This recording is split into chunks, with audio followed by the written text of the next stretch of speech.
Bonjour et bienvenue sur le podcast de Speed Veto, la première application de recrutement vétérinaire et ASV. Alors aujourd'hui, je suis avec Maxime, qui est vétérinaire, qui était déjà étudiant entrepreneur. Bonjour Maxime. Salut Fred, ça va? Je suis vraiment super content de te rencontrer. On s'est connus à un séminaire par hasard, un séminaire où j'étais avec Chêne Vert, où tu nous as fait un hackathon, qui a duré malheureusement qu'une matinée. Alors c'est vrai qu'un hackathon d'une matinée, c'est sportif. C'est sportif. On commence à voir à quoi ça ressemble, mais c'est vrai que voilà, on n'a pas tout ce qu'il faut comme dans la cavette. Est-ce que tu pourrais nous parler un petit peu, déjà avant qu'on parle de tous les sujets qui te concernent, est-ce que tu pourrais nous parler un peu de toi? Pourquoi tu es vétérinaire? Qu'est-ce que tu as fait pendant tes études? Est-ce que j'imagine que tu étais investi dans rien, que tu t'occupais de rien à l'école vétérinaire? Ouais, c'est tout à fait ton style. Écoute, merci de me recevoir déjà, je suis très content de pouvoir être là avec toi. J'ai un parcours veto, on va dire, au début un peu classique, dans le sens où à mes 5 ans, j'avais envie de faire veto parce que j'adorais les animaux comme tout le monde. Ouais. Puis écoute, on passe par les cases qu'il faut pour y arriver, hein. Tu sais, avoir un bon dossier au lycée, rentrer en prépa, puis on arrive à Alfort. Et là, la vraie vie commence et on découvre un milieu qu'on sous-estimait, mais alors on était à des années-lumière de penser ce qu'on allait trouver en veto. Et à l'école, écoute, c'était un peu la découverte des associations, des bureaux, des clubs, et c'est quelque chose dans lequel je me suis ultra investi. C'était génial. On a rencontré plein de copains, on a géré énormément de sujets, et tu vois, j'aime bien dire que ce qu'on a fait avec le BDE, donc le cercle, les juniors entreprises, la pet food à l'école, le club de la brasserie de l'école, finalement, en fait, on gère des projets, on organise des choses au sein d'une équipe. Et à cette échelle-là, en fait, on est en train de construire tout simplement des soft skills de gestion de projet. Et c'était quelque chose qu'on a vraiment découvert. On a appris sur le tas ce côté-là et ça nous a passionnés. Et quand je dis nous, c'est évidemment Louis Peton et moi. On est amis, associés, copains, binôme, ce que vous voyez. C'est un binôme, c'est fusionnel, on est très complémentaires. Donc non, à l'école, c'était en grande partie la vie associative à 100%. Et je voulais faire veto parce que c'est quelque chose de passionnant, ce métier. Donc tu as fait veto, mais aussi tu as quand même eu un parcours particulier parce que tu n'as pas fait que veto. Ouais. La deuxième partie de mon cursus scolaire était un peu plus atypique, dans le sens où quand on s'est rendu compte que l'entrepreneuriat, c'était quelque chose qu'on adorait et dans lequel on n'était pas non plus trop mauvais, j'avais envie d'avoir un petit bagage technique, puis le papier, de se dire, ouais, c'est bon, ils peuvent faire du business. Et donc, je suis allé faire un an à l'EDEC, l'EDEC Business School.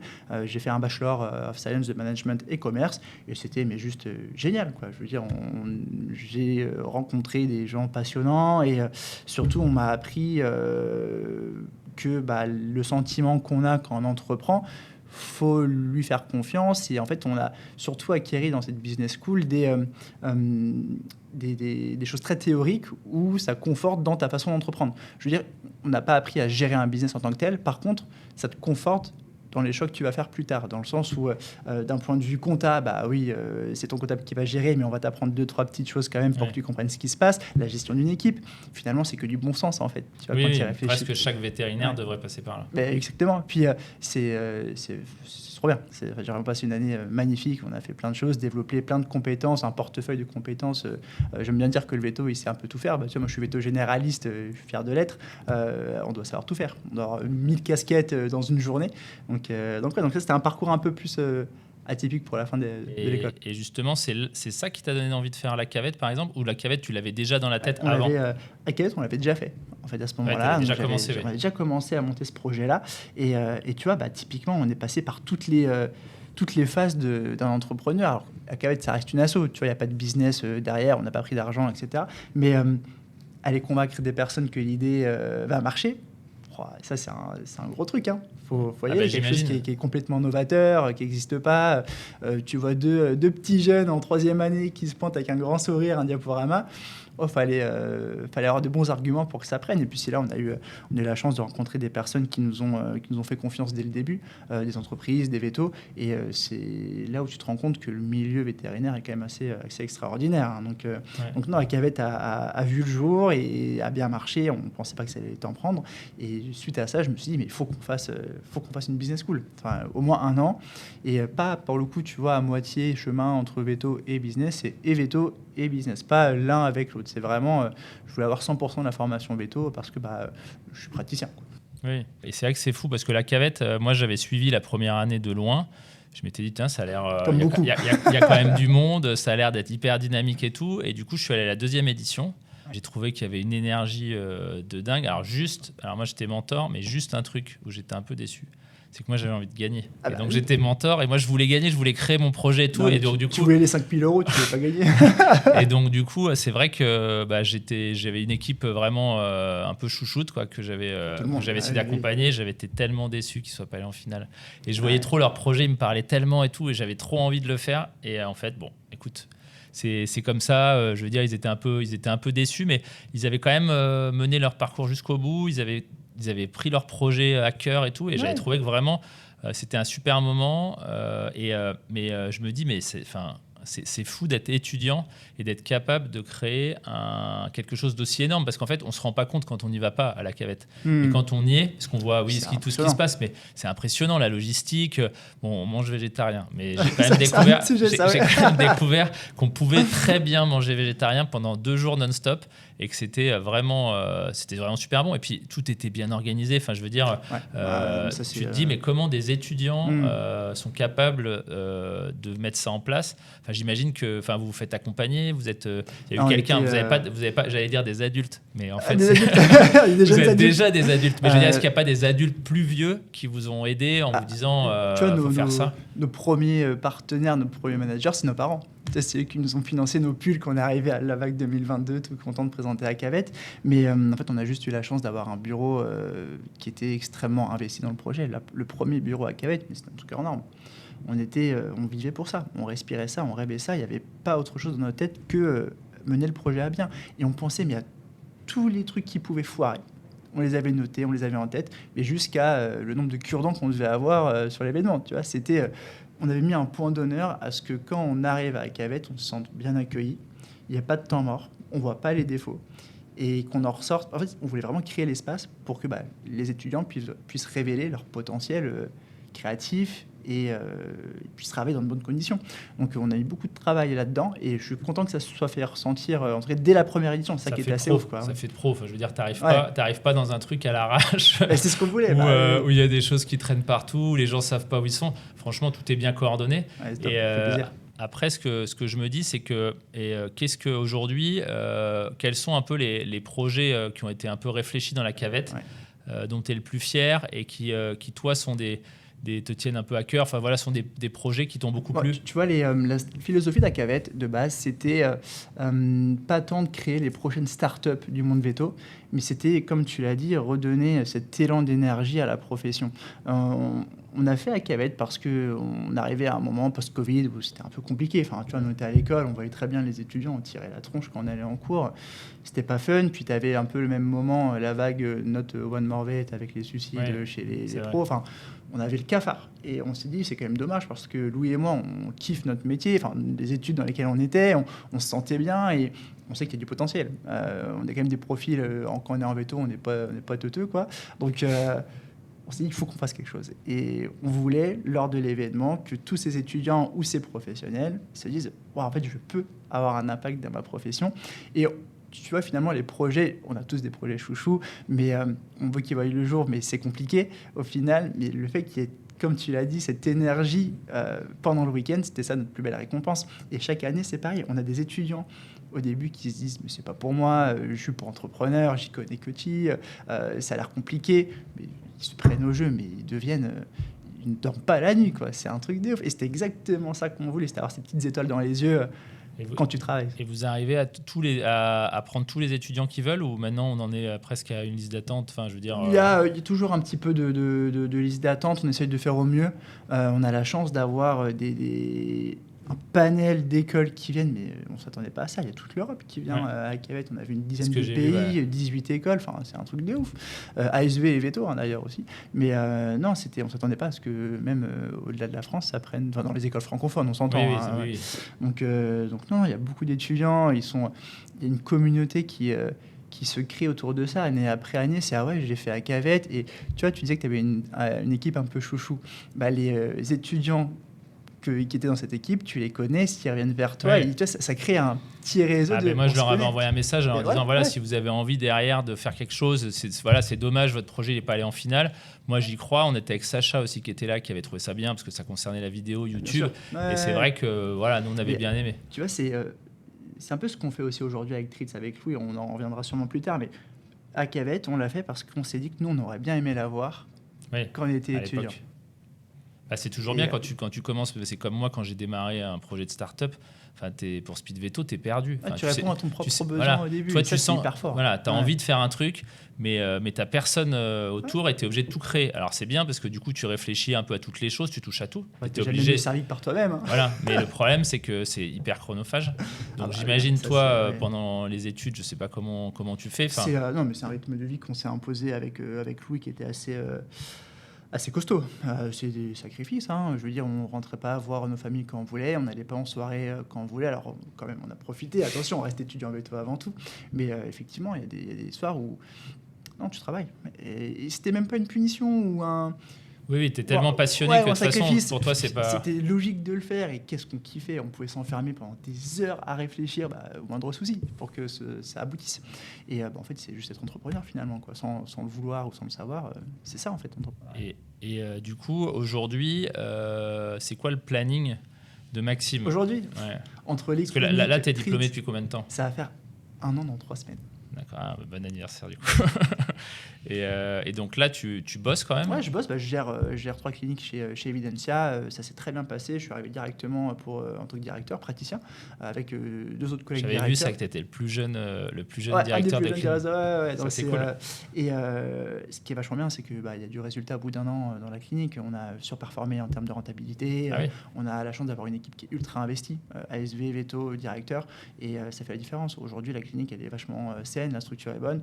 Et on a plein de projets pour l'avenir. Donc moi, ça me permet de prendre un peu moins de temps de pratique pour me consacrer à mon entrepreneuriat qui est triste. Donc mon logiciel. On va parler de ça justement parce qu'il fallait que tu y ailles. Tu t'es dit, tout le monde dans la cavette essaye de lancer des trucs.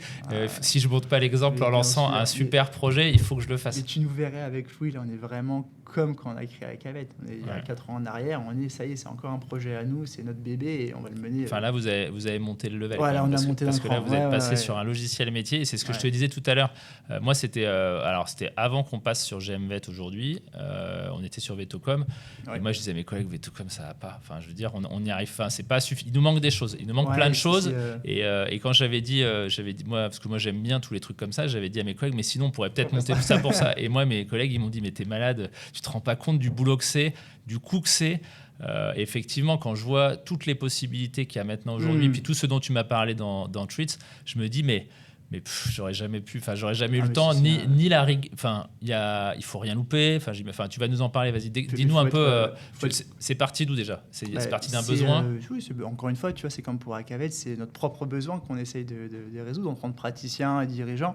Les outils qu'on a ne nous conviennent pas aujourd'hui. Je pense que tu vois, on en a parlé, c'était une vraie révolution quand on est passé du dossier papier à ça. Et franchement, c'est un truc de ouf que d'avoir déjà passé cette transition digitale. Maintenant, je pense qu'on arrive encore à une époque où on a besoin d'une nouvelle transition et on est parti de nos besoins, comme pour Acavette. Et non seulement c'est hyper compliqué de faire un logiciel métier, mais en plus on s'impose une rigueur de travail avec lui. Tu vois, Acavette, tu l'as dit toi-même, la première édition, ça roulait déjà comme du fil à musique. C'est exactement ce qu'on veut pour Treats aussi. On se met un cahier des charges, mais qui est juste ignoble à suivre. Et c'est un travail assez dingue. On a beaucoup d'objectifs pour Treats. Pour faire simple, c'est le Doctolib vétérinaire. C'est le Doctolib vétérinaire où les propriétaires ou les professionnels peuvent se rassembler, se prendre des rendez-vous facilement, avoir accès à un dossier médical. Mais nous, on veut aller un peu plus loin que le Doctolib humain. On veut pouvoir que le vétérinaire puisse traiter la donnée médicale correctement. Aujourd'hui, quand tu remplis un compte-rendu, c'est un champ texte où tu vas mettre les résultats de prise de sang, une analyse radio, etc. Mais finalement, l'information médicale, elle est perdue dans ton champ texte. Tu ne peux pas en faire grand-chose.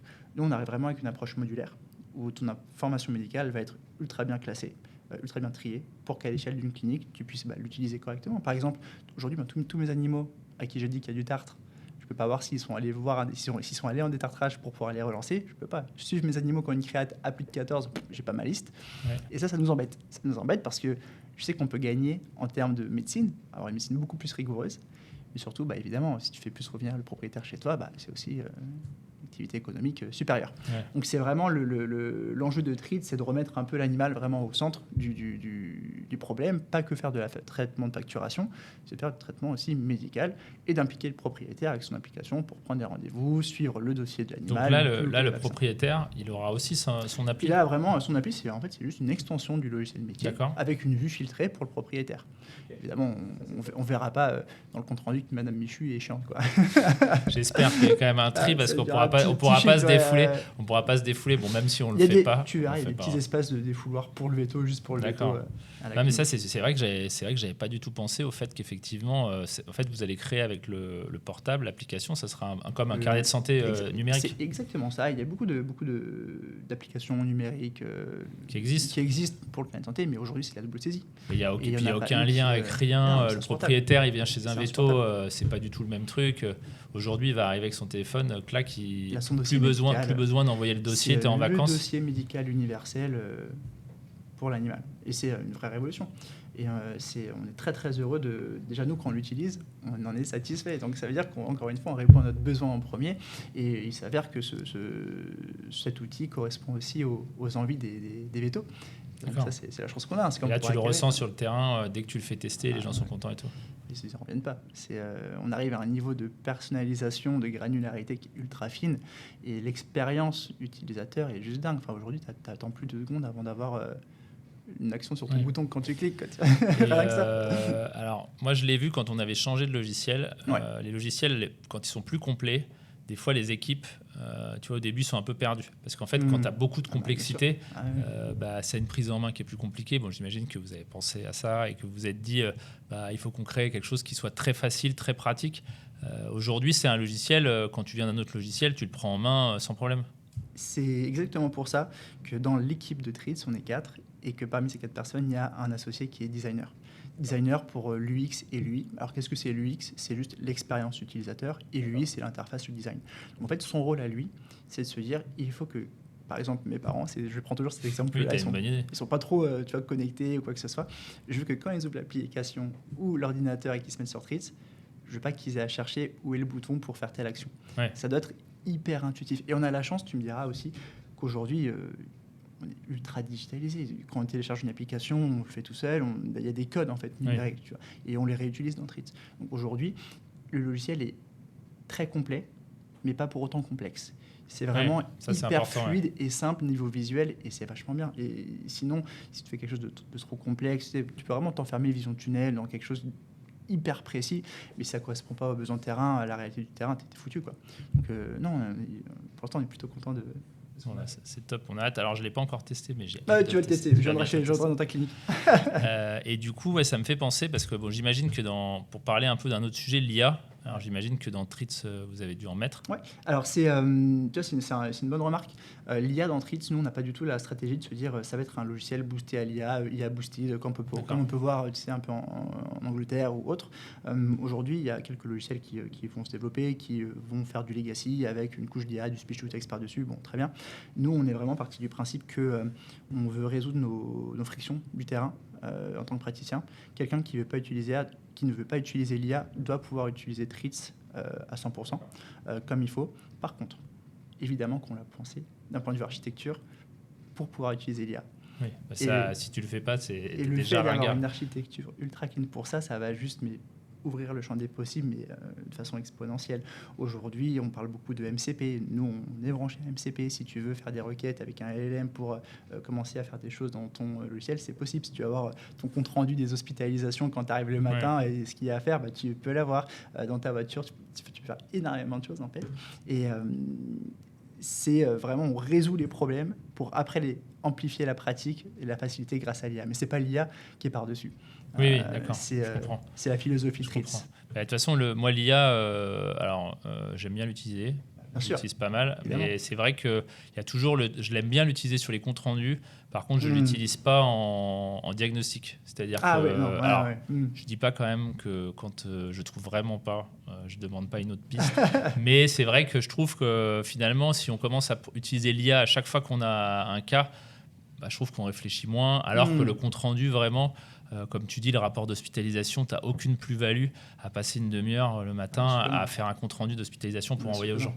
Et ça, c'est vrai que on le voit de plus en plus. Alors nous, on commence à former nos équipes aussi en IA parce qu'il faut et parce qu'on a des urgentistes et parce qu'aujourd'hui, passer une demi-heure sur un compte-rendu, c'est pas top. Non, c'est pas possible. Mais tu vois, tu parlais du diagnostic avec l'IA. Moi, je suis pas fan de demander mon diagnostic à Claude ou à ChatGPT. Bon, ça vaut ce que ça vaut. Des fois, ça peut vraiment ouvrir un peu le champ des possibles. Mais c'est comme tu l'utilises, il ne faut pas le voir comme le diagnostic de certitude. Il faut toujours avoir son raisonnement clinique derrière. Et nous, tu vois, c'est là où on va se démarquer, c'est que la data médicale, on la structure tellement bien qu'on va pouvoir bientôt l'utiliser pour en faire de la médecine prédictive. Ça, on sait qu'il n'y a personne qui le fait aujourd'hui. Et les vétos vont pouvoir utiliser quelque chose d'un outil qui est vraiment révolutionnaire. Qu'est-ce que tu appelles de la médecine prédictive ? Par exemple, tu vois, je vais avoir une incrémentation de données ultra bien nettoyée, ultra bien utilisable, et je vais avoir un animal qui vient pour un suivi sanguin, un bilan sanguin, une biochimie. On peut détecter des évolutions de paramètres et se dire, vu les antécédents que j'ai dans mon laboratoire de data, celui-là a tant % de risque de développer un diabète ou une maladie rénale. Et ça, t'envoie un petit pop-up au veto qui lui dit attention. Attention, il y a possibilité à tant de % de chance que... Ça, c'est bien. Parce que du coup, ça commence à se faire chez les labos. Voilà, t'empêches pas le veto de réfléchir, mais tu lui suggères qu'il y a une petite évolution. Parce que on est tous véto, on a plus ou moins des compétences en médecine interne, et c'est vrai que si on peut avoir ce genre d'accompagnement, c'est bien. Et tu vois, c'est là où ça fait tout son sens, c'est que ça se base sur de la vraie donnée médicale, et c'est pas une IA qui va te dire « Oh, je pense que dans ton diagnostic différentiel, ça peut être ça ». Et donc, d'un point de vue scientifique, c'est juste énorme, quoi. Parce que tu améliores le travail du vétérinaire sans le remplacer. Évidemment, en fait. Mais oui. Donc, bien sûr, tous les jours. Putain, j'ai hâte d'essayer ça. Ça va être top. C'est pour bientôt. Top. Écoute, franchement, merci beaucoup pour tout ce partage. J'avais juste, chez Speed Veto, maintenant on a une petite tradition, on pose une dizaine de questions à la fin. Une dizaine de questions ? Je crois que c'est une dizaine de shots à l'époque, non ? C'était pas ça. C'est ça. Et il faut que tu répondes du tac au tac. Vas-y. Donc, est-ce que toi, tu es plutôt chien ou chat ? Chien. À 100%. À 100%. Pas les chats. Pas de débat. Ma copine, si, mais donc je ferai des concessions, mais moi, chien. Tu préfères plutôt la clinique ou la start-up ? C'est dur. Moi, je préfère la clinique avec la start-up, mais la start-up avec la clinique. Je peux pas faire l'un sans l'autre. T'es plutôt café ou boisson énergisante ? Café. Et alors, si tu devais choisir entre Acavette ou Treats, qu'est-ce que tu fais ? Acavette. Si tu devais regarder qu'un seul, c'est vrai ? Acavette, c'est mon. Ça fait pas assez longtemps. C'est le tremplin, c'est tout. C'est parce que Treats, c'était pas encore une licorne. Mais quand oui, ça c'est sera ça. Une licorne, on en reparle dans un an. Quand tu réfléchis, parce que j'imagine que toi, tu as la tête tout le temps, est-ce que c'est plutôt des idées que tu vas avoir en faisant du sport ou sous ta douche ? Sous la douche. Le sport, ça m'aide à évacuer. J'ai vu que tu faisais du golf d'ailleurs. Du golf, ouais. Quand tu veux, on se fait un petit 18 trous. Alors moi, je fais pas du tout de golf, je fais du rugby. Enfin, j'en fais plus, mais je fais plutôt rugby. Mais bon, après, qu'est-ce que c'est ton plus gros défaut d'entrepreneur ? Impatient, tu veux que ça arrive tout de suite ? Tout de suite. Quelle est, à ton avis, l'innovation, alors tu n'es pas forcément dans le monde vétérinaire, mais l'innovation qui va changer les 5 prochaines années ? L'utilisation de la data. Le projet que tu aurais adoré inventer ? Treats. Bon. Je crois pas. Une journée sans téléphone, c'est possible ou Non, impossible. Mais j'aimerais avoir les capacités de le faire parce que je pense que ça a énormément de bénéfices. Et je pense qu'il y a un moment de ma vie où je le ferai. Mais là, à l'heure actuelle, c'est trop compliqué, tu as trop de choses à faire. Et là, justement, si je te donne une semaine de libre, je te dis là, tu es en vacances une semaine, est-ce que tu passes ta semaine à te reposer ou tu te lances dans un nouveau projet ? Non, je me lance dans un nouveau projet. Ouais, mais j'en étais sûr. Oui, mais c'est obligé. Enfin, une semaine, c'est trop long pour que le cerveau ne puisse pas commencer à réfléchir. 2-3 jours. 2-3 jours, je peux me mettre un peu off, mais je serai toujours en visio. Même c'est compliqué, et puis même, moi je vois, tu réfléchis toujours à un truc, tu as envie de développer quelque chose. Bien sûr, c'est pareil. Bien sûr. Écoute, merci beaucoup. Merci à toi, c'était un grand plaisir quand tu veux. On a appris beaucoup de choses, et si vous avez aimé, n'hésitez pas à liker le podcast ou la vidéo, exactement, faire ça. Et à bientôt sur Speed Veto. Bisous. Ciao.